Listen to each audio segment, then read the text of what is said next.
વિદ્યાર્થી મિત્રો, હું Ashok sir online education password એજ્યુકેશનમાં તમારું હાર્દિક સ્વાગત છે. કેટલાક સમયથી આપણે ધોરણ 12 ની અંદર સ્ટેટિસ્ટિક્સમાં યાની કે આંકડાશાસ્ત્રમાં ચેપ્ટર નંબર 1 સૂચકાંકનો અભ્યાસ કરી રહ્યા છીએ કે જેમાં રીત નંબર 1, 2, 3 ને 4 આટલી રીતનો અભ્યાસ કરી લીધો છે. આપણે કદાચ તમારે એ વિડીયો જોવાના બાકી હોય તો તમે ઉપર અહીંયા જમણી બાજુ જોશો તો ત્યાં ટિક કરશો તો આઈ બટન દેખાશે. આઈ બટન ઉપર ક્લિક કરો, એ બધા જ વિડીયો તમને જોવા મળશે. અથવા તો તમે ટેલિગ્રામ વાપરતા હોવ તો ટેલિગ્રામમાં પણ તમે પાસવર્ડ એજ્યુકેશન સર્ચ કરશો એટલે આપણી ચેનલ ખુલશે. નીચે તમે જોઈન કરશો એટલે રેગ્યુલર વિડીયો તમને તેમાં મૂકેલા અને આપણે જે નવા મૂકીએ તમારા સુધી પહોંચી શકશે. મિત્રો, શરૂઆત કરીએ પહેલા 4 રીતમાં. પહેલી રીત હતી સૂત્ર ખાસ તૈયાર કરવાના છે. હું વારંવાર સૂત્ર બોલીશ, સાથે તમારે પણ સૂત્ર સાંભળવાના અને સાથે સાથે બોલવાના. પહેલી રીત હતી અચલ આધારની રીત. તો અચલ આધારની રીતનું સૂત્ર ચાલુ વર્ષનો ભાવ અથવા તો કિંમત ભાગ્યા આધાર વર્ષની કિંમત ગુણ્યા 100. બીજી રીત પરંપરિત આધારની રીત. તો પરંપરિત આધારની રીતનું સૂત્ર છે ચાલુ વર્ષની કિંમત ભાગ્યા અગાઉના વર્ષની કિંમત ગુણ્યા 100. ત્રીજું સૂત્ર, પહેલું અચલ, બીજું પરંપરિત, ત્રીજું પરંપરિત ઉપરથી અચલ. તો એની અંદર સૂત્ર એવું હતું કે અચલ આધારનો સૂચકાંક બરાબર ચાલુ વર્ષની પરંપરિત આધારે સૂચકાંક ગુણ્યા અગાઉના વર્ષનો અચલ આધારે સૂચકાંક ભાગ્યા 100. એમાં નોંધ લખાવેલી હતી કે પ્રથમ વર્ષે જે સૂચકાંક હોય એ જ સૂચકાંક અહીંયા જવાબમાં આવશે. તો મિત્રો, આ ત્રીજા નંબરનું સૂત્ર ખૂબ જ અગત્યનું હતું. ચોથા નંબરનું સૂત્ર ભણી ગયા અચલ ઉપરથી પરંપરિત. તો પરંપરિત આધારે સૂચકાંક બરાબર ચાલુ વર્ષનો અચલ આધારે સૂચકાંક ભાગ્યા અગાઉના વર્ષનો અચલ આધારે સૂચકાંક ગુણ્યા 100. એમાં નોંધ લખાવેલી હતી કે જો આધાર વર્ષનો ઉલ્લેખ ન થયો હોય તો પ્રથમ વર્ષે 100 લેવામાં આવે છે, અને જો આધાર વર્ષનો ઉલ્લેખ થયો હોય તો પ્રથમ વર્ષે જે છે તે જ લેવામાં આવે છે. એ તમે વિડીયોના માધ્યમથી આપણે 4 મેથડ સંપૂર્ણપણે વ્યવસ્થિત રીતે આપણે ભણ્યા છીએ, બરાબર. તો હવે એના પછી જુદી જુદી n વસ્તુઓનો સૂચકાંક પણ શીખી ગયા છીએ. એની સાથે સાથે 2-3 વસ્તુઓનો સૂચકાંક અલગ અલગ વર્ષનો આપેલો હોય તો સામાન્ય સૂચકાંક કેમ શોધવો, જે કોમ્બોના મદદથી અચલ અને પરંપરિત, એ પણ આપણે ભણી ગયા છીએ. આ એટલા માટે રિપીટ કર્યું કે તમને સૂત્રનો ખ્યાલ આવે. આજે પણ આપણે આજના લેક્ચરમાં સૂત્ર ભણવાના છીએ. 12 માર્ક્સનું ચેપ્ટર સૂચકાંક કે જે A, B, C, D અને F માં 5 માર્ક્સનો દાખલો પૂછાય છે. એક પણ વર્ષ એવું નથી ગયું કે જેમાં રીત નંબર 5, 6 અને 7 યાની કે લાસ્પેર, પાસે અને ફિશર આ ત્રણેયનો કમ્બાઈન્ડ સૂચકાંક પરીક્ષામાં પૂછાય જ. તો મિત્રો, આજે એની સમજૂતી મેળવવાના છીએ. પરંતુ એ સમજૂતી મેળવીએ એ પહેલા એના સૂત્ર જાણવા અને શીખવા જરૂરી છે. જો તમને એ આવડે તો જ તમે દાખલાની અંદર સારી રીતે પ્રેક્ટિસ કરી શકો. તો મિત્રો, શરૂઆત કરીએ આજના લેક્ચરના સૂત્રથી. આગળના સૂત્ર પણ મેં તમને ફરીથી રિવાઇઝિંગ કર્યા છે, જરા યાદ રાખજો. તો આજે હું જે લખું એ મિત્રો ખાસ ધ્યાન રાખજો. કદાચ મારો ફેસ દેખાય કે ન દેખાય. રીત નંબર 5 ની અંદર સૂત્ર છે લાસ્પેરનું, જેને IL વડે દર્શાવાય છે. I એટલે ઇન્ડેક્સ નંબર, સૂચકાંક, L એટલે લાસ્પેર. તો લાસ્પેર નો સૂચકાંક આપણી રીત નંબર 5 થઈ આ લાસ્પેર. તો લાસ્પેર નો સૂચકાંક કેવી રીતે? તો મિત્રો, એના માટે એક કોડ છે સામાન્ય યાદ રાખવાનો, sigma PQ upon sigma PQ ગુણ્યા 100. તો અહીંયા લાસ્પેર બરાબર તમારે PQ એ તો લખતા આપણે આવડી ગયું. તો અહીંયા 1000 લખી દેવાના, 1000. તો આ બની ગયું લાસ્પેર નું સૂત્ર. ફરીથી મિત્રો, લાસ્પેર નું સૂત્ર આપણને sigma PQ upon sigma PQ ગુણ્યા 100. પરંતુ લાસ્પેર માટે આપણે યાદ રાખીશું 1000. 1 મીંડા 1000. લાસ્પેર નો આપણને ખ્યાલ આવી ગયો. હવે આવે રીત નંબર 6 મિત્રો, ત્રણેય રીત એટલા માટે કે ત્રણેયનો દાખલો સાથે પૂછાવાનો છે, સાથે ગણવાના છે. તો લાસ્પેર પછી આવે પાસેની રીતે. આ લાસ્પેરની રીત હતી, હવે પાસેની રીતે. તો એને કહેવાય આઈપી. યાદ રાખજો, આ પારો નથી. અમુકને તો આખું વર્ષ પૂરું થઈ જાય તો એ પારો પારો કરતા હોય છે. પારો નથી, પાસેની રીતે છે. તો એમાં પણ મિત્રો સિગ્મા પી ક્યુ અપોન સિગ્મા પી ક્યુ ગુણ્યા 100. તમને આટલું તો સમજી ગયા હશો કે પી ક્યુ અપોન પી ક્યુ ગુણ્યા 100. તો હવે આમાં કેટલા લખવાના? તો 1101. તો મિત્રો તમને આ પણ સૂત્ર આવડી ગયું પાસેની રીતે. એની સાથે સાથે હજુ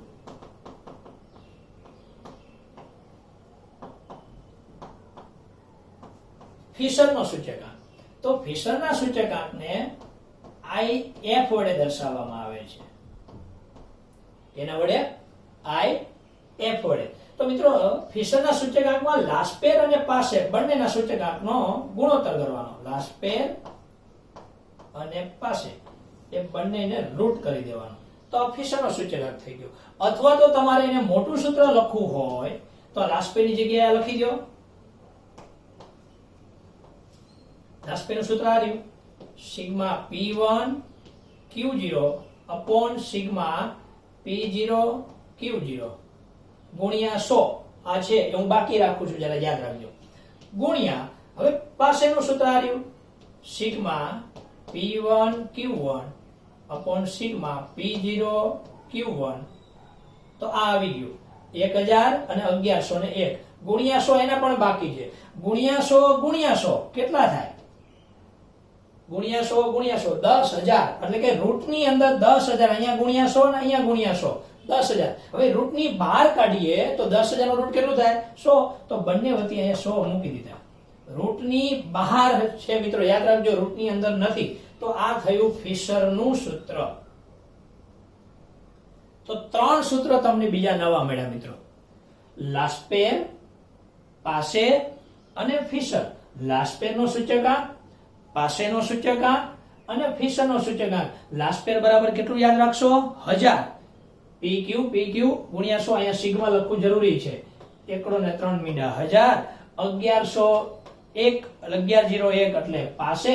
બંનેનો ગુણાકાર કરી દો, નાનું સૂત્ર થયું. હવે મિત્રો ફિશરનો સૂચકાંક કે એટલે તમારે લાસ્પેર ને પાસે તો શોધવો જ પડે. એના ઉપરથી આપણને ફિશર મળે. અથવા તો બંને ન શોધવાના હોય, ડાયરેક્ટ ફિશર કે તો તમે આ મોટા સૂત્રમાં પણ મૂકી શકો છો. હવે ગુણ્યા 100 અંદર લઈ જવામાં આવે તો 10,000 થાય. તો એ પણ સૂત્ર સાચું કહેવાય, પણ પુસ્તકની અંદર આનો ઉલ્લેખ થયો છે, પરંતુ અંદર હોય તો 10,000 ખોટું કહેવાય નહીં. અહીંયા ગુણ્યા 100, અહીંયા ગુણ્યા 100 બંનેના છે એ. એમ કરીને 10,000 જે રૂટની બહાર કાઢીએ એટલે 100 થાય છે. મિત્રો આ સૂત્ર પણ જે આગળ n વસ્તુઓ ભણી ગયા છે એના બેઝ પ્રમાણે જ બને છે, પરંતુ એ કોઈ જરૂરિયાત નથી એટલે ડિટેલ તમને સમજાવતો નથી. પરંતુ સમજવાની વાત એ છે કે આમાં આવતા સંકેતો, જેમ કે IL તો લાસ્પેર, પરંતુ અહીંયા P1 એટલે શું, P0 એટલે શું, Q1 એટલે શું, Q0 એટલે શું, એની સમજૂતી હશે તો દાખલો ગણવામાં સરળતા રહેશે. તો ચલો એની સમજૂતી મેળવીએ. તો વિદ્યાર્થી મિત્રો ખાસ આપણે યાદ રાખીશું કે આની અંદર P0, પહેલા તો 0 એટલે શું, તો કે 0 છે ને એ હંમેશા નાનું વર્ષ હોય છે, એટલે કે એને આધાર વર્ષ કહેવામાં આવે છે.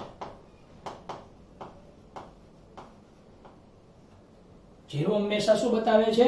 નાનું વર્ષ બતાવે છે. માનો કે 2005 અને 2008, તો 0 કોને કહેશો? 2005 ને. કેમ? નાનું વર્ષ, આધાર વર્ષ તરીકે લેવામાં આવે છે. 1 તો એ મોટું વર્ષ હોય છે, જેને ચાલુ વર્ષ તરીકે ઓળખાય છે.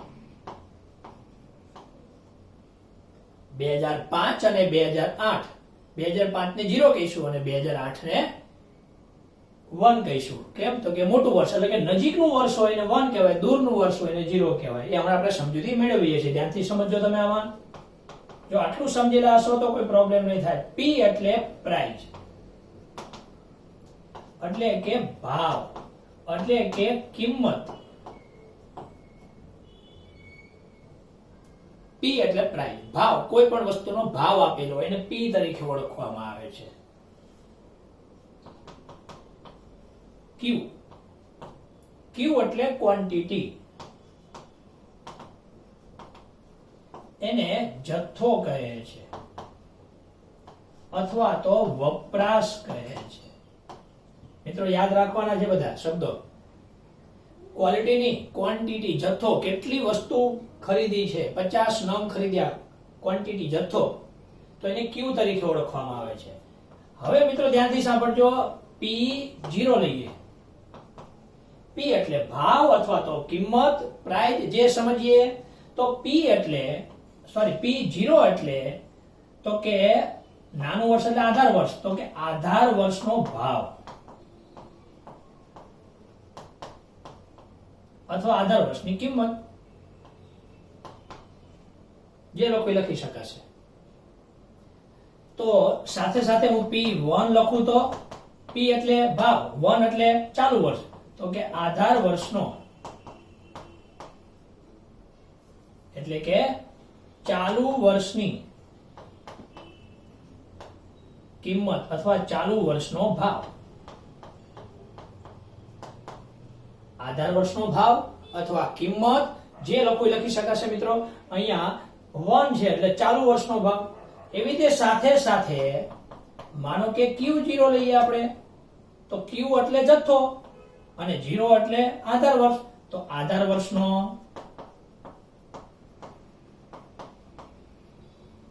જથ્થો. એની સાથે સાથે Q1, હવે તમે જ કહેશો Q1 ને શું કહેવાય? 1 એટલે ચાલુ વર્ષ, ચાલુ વર્ષનો જથ્થો. હજુ આગળ વધીએ મિત્રો. 0 ખબર પડી ગઈ, 1 ખ્યાલ આવી ગઈ. હજુ યાદ રાખજો મિત્રો, આ એટલા માટે સમજાવું છું કે પરીક્ષાની અંદર, દાખલાની અંદર એના સંકેત ઓળખવામાં ભૂલ થઈ તો આખો દાખલો ખોટો થતો હોય છે. તમને અત્યારે કંટાળાજનક કદાચ લાગશે, પરંતુ ધ્યાન આપો, મસ્ત રીતે સમજો.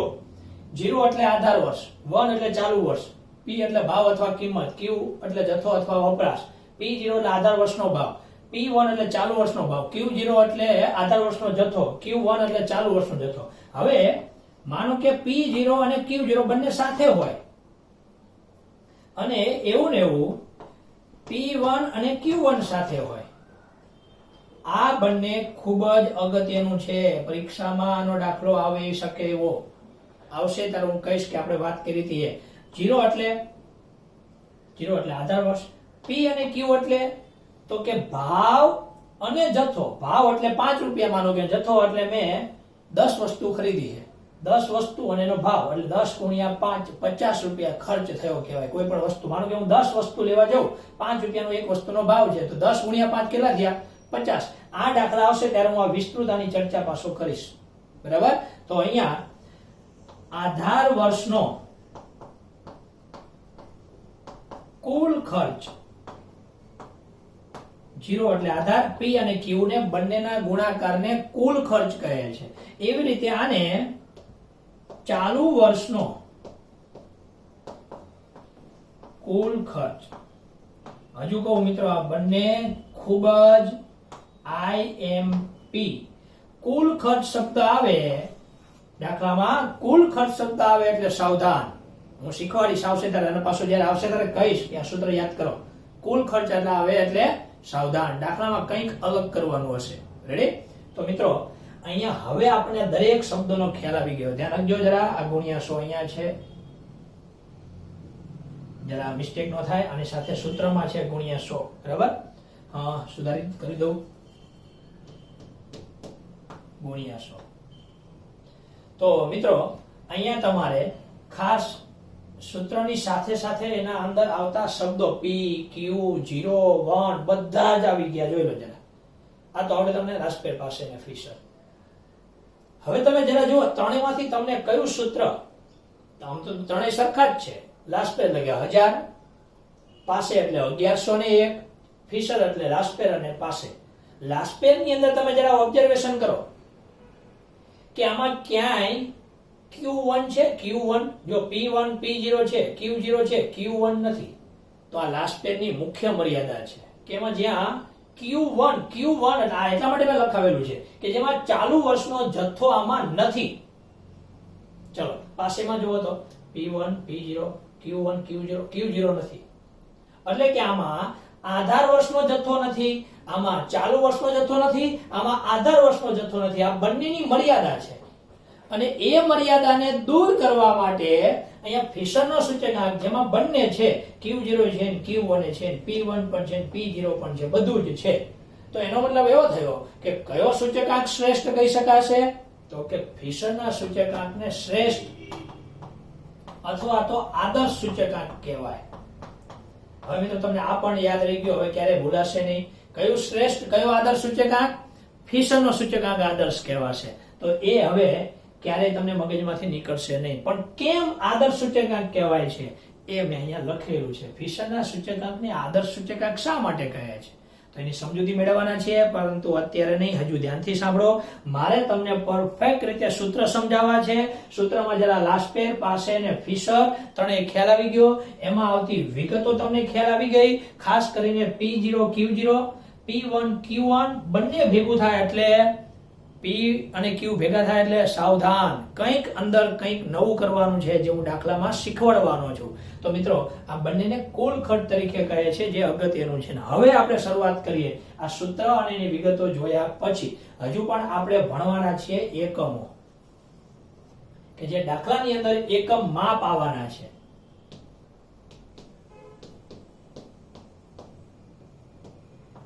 કેવા કે જે તમે જાણો છો. તમે એક દુકાને જાઓ અને તમે એમ કહો 1 ડઝન કેળા આપો, તો 1 ડઝન ની અંદર કેટલા નંગ હોય? સ્વાભાવિક છે 12 નંગ હોય. ચલો આ તો આવડે તમને. નંગ કેટલા નંગ? 12 નંગ, બરાબર. 1 ડઝન બરાબર 12 નંગ. તો આ તમને ખ્યાલ આવી ગયો. હવે માનો કે તમે દુકાને જાઓ, 500 ગ્રામ ગાંઠિયા અને 500 ગ્રામ જલેબી લાવો. કેટલા થયા? 500 ગ્રામ ગાંઠિયા, 500 ગ્રામ જલેબી, 500 ને 500 એટલે કિલો. હા 1 કિલો થયા. પણ કેટલા ગ્રામ થયા? 500 ને 500 1000 ગ્રામ થયા. Very good. તો 1 કિલોગ્રામ બરાબર 1 કિગ્રા બરાબર 1000 ગ્રામ. આ પણ તમને આવડી ગયું. 500 ને 500 1000 ગ્રામ એટલે 1 કિલો થયું. તો 1 ટ્વિંકલ ખંડા બરાબર, મિત્રો ક્વિન્ટલ, યાદ રાખજો. 1 ક્વિન્ટલ બરાબર, તો 1 ક્વિન્ટલ એટલે આ 1 કિલો 2 કિલો એવા 100 કિલો ભેગા થાય. 1 ક્વિન્ટલ બરાબર 100 કિગ્રા થાય. યાદ રહી ગયું. હજુ એની સાથે સાથે 1 ટન બરાબર 1 ટન બરાબર કેટલા થાય? તો કે 1000 કિગ્રા થાય. આવું બીજું ઘણું બધું હોઈ શકે, પરંતુ આપણા પુસ્તકમાં જે છે એનો ખાસ આ ફરજિયાતપણે તૈયાર કરવાનું રહેશે. આટલું તો તમને આવડવું જોઈએ. હજુ એના સિવાય મણ, આ તે બધું છે, પણ લીટર મીટર એ કે યુનિટ કે આપણે દાખલામાં છે નહીં, બરાબર. તો આટલું કમ્પલસરી તમારે તૈયાર કરવાનું. આ તમને આવડશે તો દાખલામાં એકમ વાળા દાખલા પણ આવશે, એનો પણ તમને ખ્યાલ આવશે. હવે મિત્રો આપણે પ્રશ્ન થાય ફિશરના સૂચકાંકને આદર્શ સૂચકાંક શા માટે કહે છે? તો પહેલા તો ફિશરનો સૂચકાંકની વ્યાખ્યા પણ પૂછી શકે. તો ફિશરનો સૂચકાંકની વ્યાખ્યા કેમ? તો આમાં જોઈ જઈને આવડે તમને. જો લાસ્પેરના અને પાસેના સૂચકાંકના ગુણોત્તર મધ્યકને ફિશરનો સૂચકાંક કહે છે. ફરીથી લાસ્પેર અને પાસેના સૂચકાંકના ગુણોત્તર મધ્યકને આપણે ગુણોત્તર મધ્યક ભણી ગયા. તો એ લાસ્પેર અને પાસેના સૂચકાંકના ગુણોત્તર મધ્યકને ફિશરનો સૂચકાંક કહે છે. યાદ ન હોય તો અહીં મેં લખી લીધું છે. લાસ્પેર અને પાસેના સૂચકાંકના ગુણોત્તર મધ્યકને ફિશરનો સૂચકાંક કહે છે. ફિશરનું પૂરું નામ આર્યુ ઇરવિંગ ફિશર. યાદ રાખજો, પ્રોફેસર ઇરવિંગ ફિશર, જેનું ફૂલ નામ છે આખું કદાચ ક્યાંક કામ લાગે, પુસ્તકમાં છે એટલે સ્પેસિફિક તમને અહીંયા દર્શાવેલું છે. અને હવે આપણા માટે પ્રશ્ન છે ફિશરના સૂચકાંકને આદર્શ સૂચકાંક શા માટે? પહેલા તો આદર્શ તમે કહી શકો કે ફિશરમાં P0 અને Q0 અને Q1 બંને છે, બંને જથ્થા છે, આધાર વર્ષનો અને ચાલુ વર્ષનો. જુઓ, ફિશરના સૂચકાંકમાં આધાર વર્ષ અને ચાલુ વર્ષ એમ બંને વર્ષના જથ્થાને ગણતરીમાં લેવાય છે. હવે ખ્યાલ આવ્યો? બંનેના વર્ષ આધાર વર્ષ અને ચાલુ વર્ષના જથ્થાને ધ્યાનમાં લેવાય છે એટલે ફિશરનો સૂચકાંક આદર્શ છે, શ્રેષ્ઠ છે, તમારી જેમ આદર્શ છે. નંબર 2, આ સૂચકાંકમાં બંને મૂળભૂત પરીક્ષણનું સમાધાન કરે છે. હવે આ પરીક્ષણનું સમાધાન છે ને તમે કોલેજમાં 12મું પાસ થયા પછી કોલેજમાં તમે સૂચકાંક ચેપ્ટર આવે છે એમાં બંનેનું પરીક્ષણ કરવાના પણ દાખલા આવે છે, પરંતુ અત્યારે ડિટેલ નથી સમજાવતો. પણ કયા 2 પરીક્ષણો? તો કે સમય વિપર્યાસ, સમયને કાલ વિપર્યાસ પણ કહે છે. સમય વિપર્યાસ અને બીજું પદ વિપર્યાસ. 2 પરીક્ષણો કયા કયા યાદ રાખજો મિત્રો, સમય વિપર્યાસ અને બીજું પદ વિપર્યાસ. તો બંને પરીક્ષણોનું સમાધાન કરે છે. એટલે કે શું? તો કે જ્યાં P છે ત્યાં Q મૂકવામાં આવે છે અને જ્યાં Q છે ત્યાં P મૂકવામાં આવે છે. એક એનું સમાધાન થાય છે. બહુ ડિટેલમાં છે પરંતુ ખાલી શોર્ટ હિન્ટ આપી દઉં. પછી જ્યાં 0 છે અહીંયા 1 કરવામાં આવે, જ્યાં 1 છે અહીંયા 0 મૂકવામાં આવે છે. એવું 2 રીતે અલગ અલગ પરીક્ષણ થયું. એટલે આ સમય અને પદ બદલવામાં આવે ને સમય પણ બદલવામાં આવે. પદ એટલે P હોય ત્યાં Q અને Q હોય ત્યાં P. સમય એટલે કે 0 હોય ત્યાં 1 અને 1 હોય ત્યાં 0. એ રીતે દાખલો ગણવામાં આવે છે. પછી નીચે એનું સમાધાન થતું હોય છે. એ બહુ ડિટેલ છે, પરંતુ તમને ખ્યાલ આવી ગયો કે આવું કંઈક છે એટલા માટે મેં તમને સમજાવ્યું. બાકી કંઈ એની સમજૂતી આપણે 12મા ધોરણમાં છે નહીં. તો 2 પરીક્ષણનું સમાધાન કરે. કયા? સમય વિપર્યાસ અને પદ વિપર્યાસ. 2 મુદ્દા આવડી ગયા. પહેલો મુદ્દો કયો હતો? કે જેમાં આધાર વર્ષ અને ચાલુ વર્ષ બંનેના જથ્થાને ધ્યાનમાં લેવામાં આવે છે. 2 પરીક્ષણનું સમાધાન કરે છે, સમય વિપર્યાસ અને પદ વિપર્યાસ. મુદ્દા નંબર 3, ગણતરીમાં ગુણોત્તર મધ્યકનો ઉપયોગ થાય છે. આર્યો ગુણોત્તર મધ્યક. ગણતરીમાં ગુણોત્તર મધ્યકનો ઉપયોગ થાય છે જે સૂચકાંકની રચના માટે શ્રેષ્ઠ સરેરાશ છે. કઈ શ્રેષ્ઠ સરેરાશ છે? ગુણોત્તર મધ્યક. યાદ રહેશે. ગણતરીમાં ગુણોત્તર મધ્યકનો ઉપયોગ થાય છે જે સૂચકાંકની રચના માટે શ્રેષ્ઠ સરેરાશ છે. અને છેલ્લે મિત્રો, આ સૂચકાંક પક્ષપાતથી મુક્ત છે. કોઈ પક્ષપાત નથી. કેમ? તો કે લાસ્પેર અને પાસીના સૂચકાંકના દોષોથી મુક્ત છે. કેમ? તો કે આમાં જે દોષ હતો કયો? Q1 નથી, આમાં Q0 નથી. એ જે 2 દોષ હતા એને સમાધાન, એનું સોલ્યુશન થાય છે એટલે ફિશર બને છે. તો મિત્રો, આ 4 મુદ્દા 1, 2, 3 ને 4 માટે તેથી કહી શકાય કે ફિશરનો સૂચકાંક કે આદર્શ તમારા જેવો શ્રેષ્ઠ સૂચકાંક છે તેવું કહી શકાય. તો મિત્રો, આ જે મેં માહિતી આપી તમને એમ થશે સાહેબ થિયરી વારે વારે સમજાવે છે. અચલના ફાયદા મર્યાદા, પારંપરિકના ફાયદા મર્યાદા, બંનેનો તફાવત, સૂચકાંક એટલે શું, સૂચકાંકના લક્ષણો, સૂચકાંકના ઉપયોગો, સૂચકાંક એ દેશના અર્થતંત્રની પારાશીસી બેરોમીટર છે. મિત્રો, થિયરી હું વારંવાર બોલું છું, થિયરી કંઈક અલગ છે. થિયરી કરવાની છે. જે વિદ્યાર્થી થિયરી કરશે એ ચેપ્ટરની માહિતી ડિટેલ સાથે મેળવશે અને એ બીજા વિદ્યાર્થી કરતા કંઈક અલગ અને આગળ હશે અને ટોચ ઉપર હશે. એટલે હું થિયરી તમને વારંવાર રિપીટ કરું છું અને સમજાવું છું. થિયરીમાં બધાને કદાચ કંટાળો આવતો હશે, પરંતુ થિયરી શીખવાનો પ્રયત્ન કરો અને સમજો, મજા આવશે તમને. મિત્રો, તમને કોઈ પણ બાબતના પ્રશ્નો હોય તો મારો નંબર છે, વોટ્સએપ કરી શકો છો અને તમે મને કહી શકો છો અને હું બનતા પ્રયત્ન કરીશ. ઘણા બધા વિદ્યાર્થીઓના મેસેજ આવે છે, પરંતુ હું પ્રયત્ન કરીશ કે તમારા સુધી હું પહોંચી શકું. તો મિત્રો, ખાસ તમારે આટલી વસ્તુની તૈયારી કરવાની છે, પ્રેક્ટિસ કરવાની છે. આજના લેક્ચરને આપણે અહીંયા પૂર્ણ કરીએ છીએ. આવતા લેક્ચરમાં લાસ્પેર પાસે ને ફિશર એના મોસ્ટ આઈએમપી દાખલા કહી શકાય એનો અભ્યાસ કરવાના છે. જોજો, ચૂકાઈ ન જાય. આ વિડીયોને લાઈક કરો મિત્રો, લાઈક કરો અને નીચે રેડ કલરમાં સબસ્ક્રાઇબ લખેલું છે, સબસ્ક્રાઇબ કરો અને તમારા મિત્રોને શેર કરો, જેથી કરીને મારા વિડીયો તમારા સુધી અને દૂર સુધી હું પહોંચાડી શકું. તો મિત્રો, આજના લેક્ચરને અહીંયા પૂર્ણ કરીએ છીએ. આવજો.